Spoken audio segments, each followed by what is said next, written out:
Bonsoir à toutes et à tous et merci d'être avec nous sur BFM TV. Dans 4 jours, vous serez face à un choix historique au second tour de ces élections législatives. Un choix, 3 blocs politiques et à cette table ce soir face à BFM, 3 invités. Pas de débat, nous n'avons pas réussi à mettre tout le monde d'accord pour débattre, certains ne voulant pas débattre avec d'autres, mais ils vont donc se succéder sur ce plateau. Ils auront 1 heure chacun pour vous convaincre. D'abord, Gabriel Attal, le Premier ministre qui mène la campagne du camp présidentiel. Ensuite, Marine Tondelier, secrétaire nationale des écologistes. Elle représente le nouveau Front populaire. Enfin, Jordan Bardella, le président du Rassemblement national. Tous les 3 face à BFM, juste avant un choix historique pour la France.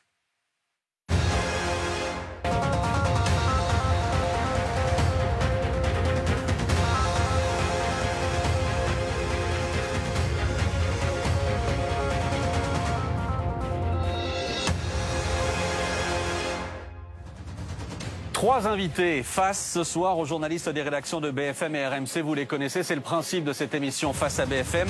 Elle présente la matinale d'RMC, le face-à-face tous les matins, 8h30 sur RMC et BFM TV. Bonsoir Apolline de Malherbe. Bonsoir Maxime. Il est notamment aux commandes de BFM Politique tous les dimanches à midi. Bonsoir Benjamin Duhamel. Bonsoir Maxime. Éditorialiste éco sur BFM TV et sur BFM Business. Bonsoir Nicolas Dose.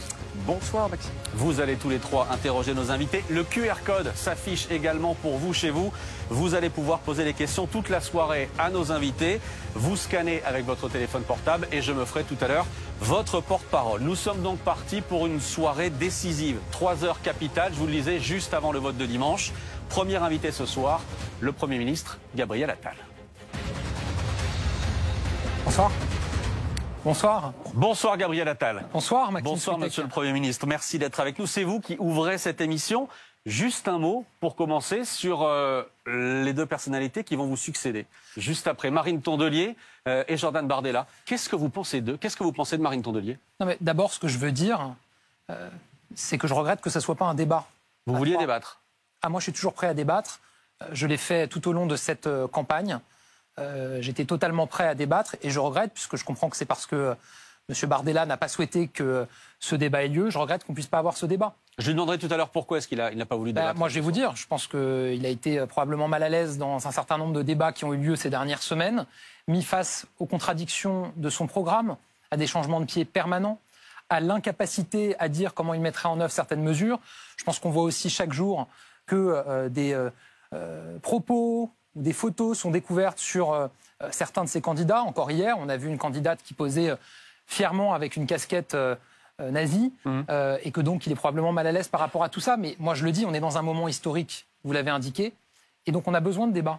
On a besoin de confronter les projets, de confronter les visions, de confronter les valeurs, et donc je le regrette vraiment. Juste une chose, vous ne mettez pas ou plus de signe égal ce soir entre Marine Tondelier et Jordan Bardella, entre le nouveau Front populaire et le Rassemblement national? Moi, j'ai jamais raisonné avec des histoires de signe égal ou autre. Moi, j'ai toujours dit que je m'opposais résolument à ceux qui carburent à la division des Français, à la stigmatisation d'une partie de nos concitoyens, à ceux qui carburent à la haine. Moi, je cherche à rassembler, à apaiser et à unir. C'est pas facile et on doit tous, je pense, faire notre examen de conscience sur le fait qu'on l'a probablement pas fait suffisamment, que peut-être que par certains moments, on a contribué à ce qu'il y ait ce climat.